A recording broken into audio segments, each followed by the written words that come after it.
3장은요, 앞서 바울이 2장에서 유대인들의 위선과 율법 중심적인 신앙을 책망한 것에 대해서 유대인들이 반박하며 던질 만한 질문을 예상하고요, 그 질문에 대해서 논리적으로 하나하나 답해 가면서 그들이 가지고 있었던 잘못된 신앙의 오해를 바로잡고 있는 내용입니다.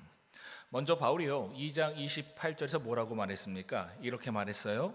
무릇 표면적 유대인이 유대인이 아니요 표면적 육신의 할례가 아니니라.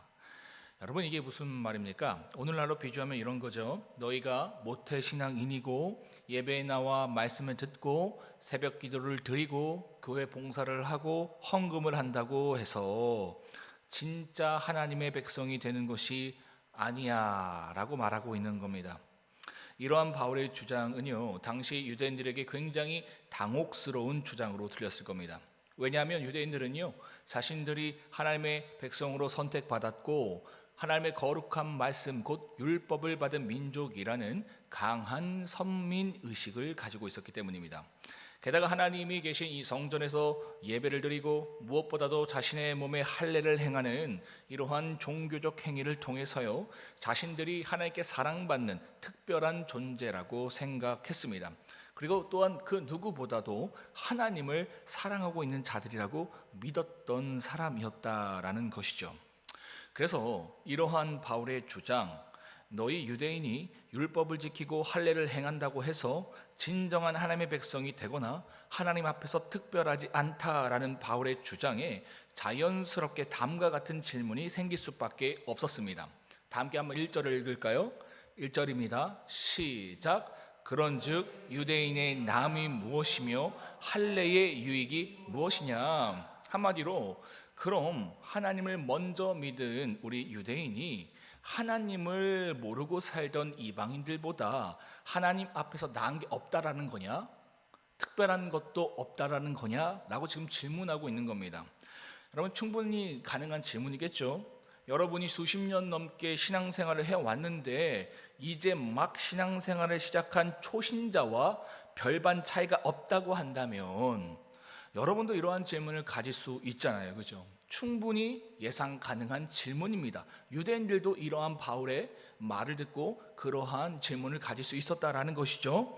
이러한 질문에 대해서 바울은요, 2절의 말씀처럼 범사에 많다라고 대답합니다. 범사에 많다. 특별히 어떤 면에서요? 하나님의 말씀을 먼저 받은 것, 먼저 알았다는 점에서 많다라는 겁니다.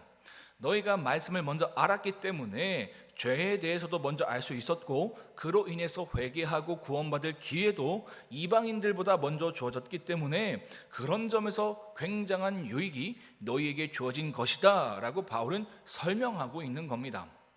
그런데 뭐예요? 유대인들이 이처럼 이방인들보다 하나님의 말씀을 먼저 알게 되어서 죄에 대해서 알게 되었고 구원받을 기회도 먼저 주어졌지만 그 기회를 놓쳐버리고 그 유익을 누리지 못했다라는 겁니다. 그냥 종교적인 행위만 하는 거예요. 자기 만족적인 신앙, 자기 열심에 취해서. 그럼 하나님이 사실은 이 모든 말씀과 신앙을 통해서 뭘 주시는 거예요? 내가 죄인이라는 것을 깨닫게 하시고 그 가운데 회개하고 구원의 은혜를 누리라고 주시는 그것인데 그건 다 잃어버리고 그냥 자기 만족, 그죠? 교회에 와서 신앙생활하고 함께 교제하고 함께 지내면 좋잖아요. 그냥 이 가운데 그냥 머물러 있었다라는 겁니다. 여러분, 하나님께서 이스라엘 백성들에게 율법을 주신 이유가 무엇입니까? 그들에게 율법을 주신 이유는 크게 두 가지입니다. 첫째는요, 율법을 통해서 죄가 죄인 줄을 알게 하시려고 주신 거예요. 원래 하나님께서 인간들에게 양심을 주셨습니다.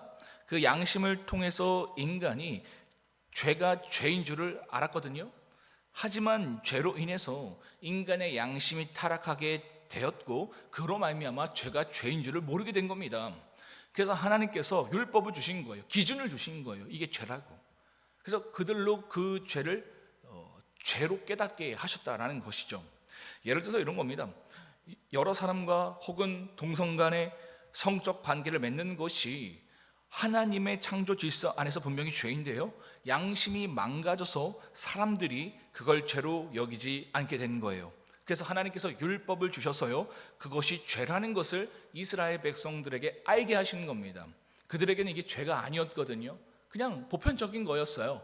그런데 하나님께서 말씀을 주셔서 이것이 죄다라는 것을 알려주셨다라는 것이죠. 그리고 그 죄를 짓는 너희가 죄인이다라고 알려주셨다라는 겁니다. 둘째로 하나님께서 이스라엘 백성들에게 율법을 주신 이유는요, 율법을 통해서 그들이 죄인이라는 것을 깨닫게 하시려고 주신 겁니다. 율법은요, 우리가 얼마나 연약하고 부족한 존재인지 하나님의 기준 앞에 설 수 없는 죄인이라는 사실을 깨닫게 해주는 하나님의 도구였습니다. 그런데 문제는 무엇이었습니까? 이스라엘 백성들이요, 그 율법을 통해서 자신들이 죄인이라는 사실을 깨달아가기보다는요, 도리어 그 율법을 통해서 자신을 의롭게 여겼다라는 것이죠. 원래 여러분, 구약의 율법은요, 다 지키기 어려운 것입니다. 그런데 이스라엘 백성들이 어떻게 합니까? 겉으로는요, 율법을 자신들이 다 지키는 것처럼 위선과 외식으로 자신을 포장했습니다. 다 지키지 못하니까 다 지키는 것처럼 위선 떤 거예요. 외식 가운데 나아갔다라는 것이죠. 그리고 마치 자신이 괜찮은 사람인 것처럼, 의로운 사람인 것처럼 사람들을 속이며 자신을 속이고 심지어 하나님까지도 속이고자 했다라는 겁니다. 잘못 가고 있는 거잖아요. 율법을 통해서 결국은 너가 죄인이라는 것을 깨달으라고 주신 건데 위선 떠는 거예요. 다 포장하는 거예요. 그리고 자신이 다 지켰대요. 그래서 여러분, 예수님이 이 땅에 오신 거예요. 예수님이 이 땅에 오셔서요, 율법을 폐하러 오신 것이 아니라 율법의 정신을 확대하셨습니다. 그러니까 도저히 지키지 못하도록 말씀하셨어요. 뭐라고 말씀하셨습니까? 용서를 하는데 7번 용서하는 것이 아니라 70번 용서하래요. 이게 되는 겁니까? 안 되는 거예요. 오른밤을 맞으면 왼밤을 내놓으래요. 그러니까 안 되는 거잖아요. 겉옷을 달라는데 속옷을 주래요. 이것도 한 번도 아니고 매번 하래요. 너희가 죄를 졌으면 그거 잘라내서라도 천국에 들어가래요. 그러니까 이런 내용들을 그걸 하라는 게 아니라 그런 내용을 통해서 너가 죄인이라는 것을 깨달으라는 거예요. 내가 세상 가운데서 그냥 한 명 정도 용서하는 가지고 나는 괜찮은 사람이야. 근데 예수님이 그런 우리를 향해서 뭐라고 말씀하는 거야? 너 죄인이야. 너 죄인이야. 복음은요, 우리를 통해서 죄인임을 깨닫게 하시는 거예요. 그러니까 이처럼 우리가 율법 가운데에 자신이 죄인됨을 발견하지 못하니까 예수님을 통해서 우리가 죄인임을 깨닫게 하셨다라는 것이죠. 이러한 바울의 주장에 대해 유대인들은요, 다음 같은 질문이 생겼을 겁니다. 이처럼 율법이 사람을 의롭게 만드는 것이 아니라 오히려 우리의 연약함과 부족함과 죄인됨을 드러낸다면, 그로 인해서 믿음과 상관없는 길로 가게 된다면 하나님도 부족하고 나쁜 분 아니야? 라는 질문이 생긴 거예요. 여러분, 충분히 이런 질문을 가질 수 있죠. 자녀가 부족해요. 자녀가 나쁜 아이로 증명됐어요. 그러면 부모도 부족하고 부모도 나쁜 부모로 증명되는 거잖아요. 그죠? 내 자녀가 세상 가운데서 나쁜 아이라고 증명된다면, 그렇게 되어져 버린다면 그 부모도 그와 같다라는 이야기를 들을 수밖에 없습니다. 그러니까 이들의 논리가 이런 거예요. 그 말씀을 통해서 하나님의 백성이 죄인됨이 드러나면 하나님도 나쁜 거 아니야 라고 지금 이거 얘기하고 있는 겁니다. 이에 대해서 바울은 4절의 말씀처럼요, 그렇지 않다라고 대답합니다. 왜입니까? 예를 들어 볼게요. 여러분, 한 의사가 환자를 치료해 주려고 합니다. 그런데 환자가 자꾸 환부를 숨기려고 하는 거예요. 그럼 어떻게 되는 겁니까? 썩잖아요. 못 고칩니다. 환자가 환부를 치료받으려면 어떻게 해야 됩니까? 환부를 드러내야 하는 거잖아요. 그런데 환자가 계속 그 환부를 드러내려고 하지 않는 거예요. 그래서 의사가 고쳐주려고 자꾸 환자의 환부를 드러내려고 한다면, 여러분, 그 의사가 나쁜 의사입니까? 좋은 의사입니까? 환부를 드러내서 자꾸 고쳐주려고 한다면 좋은 의사죠. 물론 환부를 드러내고는 고쳐주지도 않고 너 질병이 있다고 그 환자를 정죄하고 사람들에게 놀림거리가 되게 한다면 이게 나쁜 의사지만, 이런 의사들도 있다라는 거예요. 신앙하면서도 그 사람 정죄하고 그 사람의 죄 들춰내고는 고쳐주고 회복시켜줄 것이 아니라 그냥 그것을 통해서 내 만족, 내가 더 의로워, 그죠? 정죄하고 판단하면서 결국은 상대적으로 내가 좋은 사람인 것을 부각시키기 위해서, 이게 나쁜 거잖아요. 그러나 뭡니까? 그것을 드러내서 결국은 낫게 해주려고 한다면 그 의사는 분명 좋은 의사다라는 겁니다. 하나님이 그러셨잖아요. 율법을 통해서 인간의 죄됨을 드러내셔서 결국 어떻게 하셨습니까? 24절과 25절의 말씀처럼요, 자신의 독생자 아들 예수 그리스도를요 이 땅에 보내셔서 아무 죄가 없는 당신의 아들 예수님께서 우리의 모든 죄를 대신 짊어지게 하셨고요, 십자가에 죽게 하심으로 우리의 모든 죄를 속량해 주셨습니다. 그래서 26절의 말씀처럼요, 그 예수를 내 삶의 구주로 영접하여 믿기만 하면 우리가 구원받을 수 있는 길을 여신 겁니다. 여러분, 이처럼 하나님의 말씀을 통해서 우리의 죄를 드러내고 계신다면 하나님은 의로운 분이십니까? 아니면 의롭지 않으신 분이십니까? 의로운 분이십니다. 바울은요 이것을 말하고 있는 겁니다. 그런데 여러분, 어딜 가나 생각과 마음이 꼬인 사람이 있습니다. 그죠? 아무리 좋은 말을 해줘도요 그 말을 삐딱하게 듣고요 의도를 왜곡하는 사람들이 있어요. 바울도 마찬가지였습니다. 그의 복음을 듣고서 마음이 꼬여 있는 사람들이 있었어요. 8절의 말씀처럼요, 우리가 죄가 드러나면 드러날수록, 내가 죄가 많으면 많을수록 하나님이 의로우심과 선하심이 드러나고 하나님의 은혜를 더욱더 누릴 수 있다고 하니까요, 뭐라고 조롱하는 사람들이 있었냐면, 그럼 내가 하나님의 선하심과 의로우심을 세상에 드러내기 위해서 더 죄를 지면 되겠네, 이렇게 조롱하는 사람들이 있었다라는, 이 말이 아니잖아요. 그죠? 근데 그 바울의 말을 듣고는요, 아 그래? 내 죄가 드러나면 드러날수록 하나님의 의로우심이 더 분명해진다고? 그럼 내가 더 죄를 지면 되겠네? 라고 조롱하는 사람들이 있었다라는 것이죠. 뿐만 아니라요, 이런 말씀을 왜곡해서 자신이 죄를 짓는 것을 정당화하려고 했던 이들이 있었다라는 겁니다. 신기하죠. 그러니까 내가 죄가 있으면 이것을 극복해 보려 하는데 나 이 죄 때문에 하나님이 의로우심이 드러나는 거야, 이것을 정당하고 그 죄를 향해서 계속 나아갔다라는 것이죠. 이러한 왜곡된 생각을 가지고 있는 이들을 향해서 바울은요 10절의 말씀처럼 뭐라고 얘기하냐면, 의인은 없나니 하나도 없다라고 말을 했습니다. 로마서 6장 1절에서요 다시 한번 이 주제를 끌어와서 은혜를 더하게 하려고 죄에 거하겠느냐라고 질문하거든요. 이에 대해서 간략하게 6장 2절에서는요 그럴 수 없느니라, 죄에 대해서 죽은 우리가 어찌 그 가운데 더 살리오라고 답했습니다. 여러분, 이 말이 뭐냐면요, 너가 하나님의 의로우심을 더하고 하나님의 은혜를 더하기 위해서 죄를 더하겠다고? 아니, 이미 너의 죄는 충분해. 이미 하나님의 진노와 심판을 받은 만큼 너의 죄가 차고 넘쳐, 더할 것도 없어. 지금 이걸 말하고 있는 겁니다. 여러분, 우리는요 착각할 때가 있어요. 내게 보여지는 그 죄의 양을 보고 내가 그만큼 죄가 있다고 생각합니다. 그죠? 내가 평소에 가만히 있다가 누군가를 통해서 열받아서 분노했어요. 그래서 내가 분노했네? 내가 잘못했네? 그죠? 근데 아니에요, 여러분.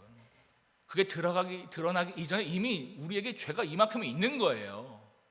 근데 우리는 어떤 결과적으로 보여지는 것을 통해서 내가 요만큼 죄가 있네라고 생각해요. 아니요, 우리 안에는요 감당할 수 없는 죄가 차고 넘쳐요. 지금 바울이 지금 이거 얘기하는 거예요. 너가 죄를 더하겠다고? 아니, 너는 이미 차고 넘쳐. 얼마만큼요? 하나님의 심판을 받을 만큼 너는 지금 차고 넘쳐. 이 사람아, 정신 차려. 넌 죄인 중에 괴수야. 지금 이걸 말하고 있는 겁니다. 이처럼 우리 안에 죄가 많다면 여러분, 우리에게 주어지는 숙제는 무엇입니까? 내 죄를 깨달아 가는 거예요. 나의 죄인됨을 인정해 가는 겁니다. 어디까지요? 바울이 나는 죄인 중에 괴수라고 고백했던 그 자리까지 가야 한다라는 겁니다. 바울만 이 자리 가는 거 아니에요, 여러분. 우리도 이 자리까지 가야 되는 거예요. 신앙하면서 나오는 정직한 모습은 이거예요. 여러분, 어떻습니까? 직분을 받고 신앙생활 열심히 하면서 내가 죄인이라는 사실이 인정이 되십니까? 가정 안에서, 교회 안에서, 세상 가운데서, 어떠한 문제와 부딪힘 안에서, 그죠? 100% 저 사람의 과실이 있어요. 근데 바울은 그 가운데 내가 죄인됨을 봤다고요. 여러분, 이게 가능하십니까? 안 되잖아요. 우리가, 제가 이런 장로님, 이런 권사님, 이런 목사님 보기에 너무 어려워요. 잘못 갖고 있는 건 아닙니까? 신앙을 하면 할수록요 바울의 고백이 터져 나올 수밖에 없어요. 나는 죄인 중에 괴수다. 왜? 강렬한 빛을 향해서 우리가 나아가면 나아갈수록 뭡니까? 우리에게 티가 요만큼 있어도 그게 선명하게 보여지는 거예요. 어둠 가운데 있을 때는요 내가 이만큼 더러워도 안 보이거든요. 근데 내가 이걸 다 씻겨내도 강렬한 그 빛을 향해서 나아가면 나아갈수록 내 티끌도요 이만해 보이는 겁니다. 이게 신앙의 길이에요. 근데 우리는 그렇지 않죠. 내가 너무 의로워요. 어제 말씀처럼 판단하고 정죄하고, 그렇죠? 누가 더 맞냐 그러냐 따지고, 저도 그러거든요. 가정 안에서도 또 세상 가운데서도 내가 더 맞냐 틀리냐 이렇게 접견해가는 거예요. 그러면서 제가 놀라는 거예요. 아, 이거 아닌데 아직 멀었구나, 아직 멀었구나. 우리가 신앙의 길을 이렇게 잡아가야 한다라는 겁니다. 말씀을 마무리하겠습니다. 하나님께서 말씀을 통해서 우리가 깨닫길 원하는 것은 무엇입니까? 내가 죄인이라는 사실입니다. 여러분, 교회 생활 하시면서요, 뭐 하셔야 되냐면 이거 하셔야 되는 거예요. 세계 선교, 전도, 뭐 이런 구역 활동 다 중요한데 이거 놓쳐버리면 지금 유대인들 되는 겁니다. 다 놓쳐버리는 거예요. 이걸 중심으로 팍 받고 내가 죄인 중에 계시면 진짜 이게 외식 떠는 게 아니라 진짜 느껴지는 그것을 목표로 신앙을 하고 가야 되는 거예요. 그 사실로 인해서 여러분 정죄감에 빠지거나 그 죄를 감추기 위해서 위선과 외식에 빠지는 것이 아니라요, 말씀을 통해서 드러난 나의 죄를 정직하게 직면하고 그 죄를 해결받기 위해서 하나님께 나아가는 것입니다. 왜냐하면 하나님은요, 죄를 드러내시기만 하는 분이 아니라 죄를 고치시고 용서하시고 회복시키시는 분이시기 때문입니다. 그래서 우리에게는 소망이 있습니다. 우리를 위해 독생자를 보내주시고 십자가에 피 흘려 죽게 하심으로 그 사랑을 확증하신 하나님의 신실한 은혜, 그 십자가의 사랑을 통해서 우리는 오늘도 죄사함을 받고 구원의 기쁨을 누리고 상한 심령이 치유되고 낙심했던 우리의 영혼이 온전히 치유되고 회복되는 은혜를 경험할 수 있기 때문입니다. 이 은혜를 힘입어 이 세상 가운데 거룩한 주님의 자녀로 능력 있게 살아가는 것, 그것이 하나님께서 오늘도 우리에게 원하시는 삶이다라는 것이죠. 저와 여러분 모두에게 이 은혜가 날마다 매 순간 풍성하게 임할 수 있기를 주님의 이름으로 축복합니다. 이 시간 로마서 3장을 이러한 내용을 기억하시면서 함께 읽겠습니다. 내용이 좀 어렵거든요, 말이. 근데 이런 내용을 머리에 두시고 한번 읽어보세요. 함께 읽겠습니다. 시작. 그런즉 유대인의 나음이 무엇이며 할례의 유익이 무엇이냐? 범사에 많으니 우선은 그들이 하나님의 말씀을 맡았음이니라. 어떤 자들이 믿지 아니하였으면 어찌하리요? 그 믿지 아니함이 하나님의 미쁘심을 패하겠느냐? 그럴 수 없느니라. 사람은 다 거짓되되 오직 하나님은 참되시다 할지어다. 기록된 바 주께서 주의 말씀에 의롭다함을 얻으시고 판단받으실 때에 이기려 하심이라 함과 같으니라. 그러나 우리 불의가 하나님의 의를 드러내게 하면 무슨 말 하리요? 내가 사람의 말하는 대로 말하노니 진노를 내리시는 하나님이 불의하시냐? 결코 그렇지 아니하니라. 만일 그러하면 하나님께서 어찌 세상을 심판하시리요? 그러나 나의 거짓말로 하나님의 참되심이 더 풍성하여 그의 영광이 되었다면 어찌 내가 죄인처럼 심판을 받으리요? 또는 그러면 선을 이루기 위하여 악을 행하자 하지 않겠느냐? 어떤 이들이 이렇게 비방하여 우리가 이런 말을 한다고 하니 그들은 정죄받는 것이 마땅하니라. 그러면 어떠하냐? 우리는 나냐? 결코 아니라. 유대인이나 헬라인이나 다 죄 아래에 있다고 우리가 이미 선언하였느니라.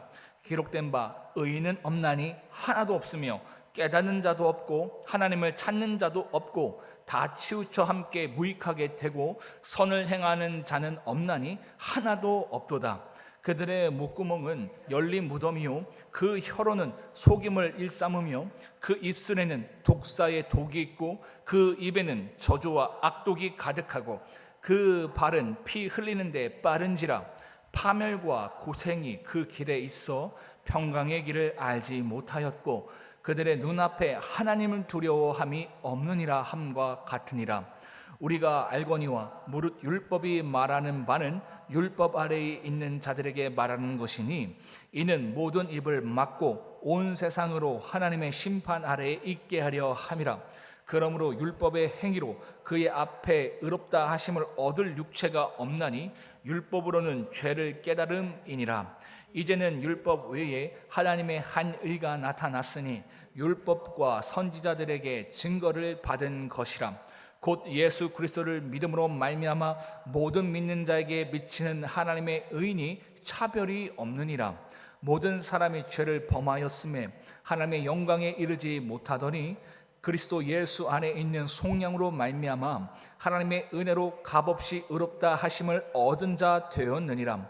이 예수를 하나님이 그의 피로써 믿음으로 말미암는 화목제물로 세우셨으니 이는 하나님께서 길이 참으시는 중에 전에 지은 죄를 관가하심으로 자기의 의로우심을 나타내려 하심이니 곧 이때에 자기의 의로우심을 나타내사 자기도 의로우시며 또한 예수 믿는 자를 의롭다 하려 하심이라.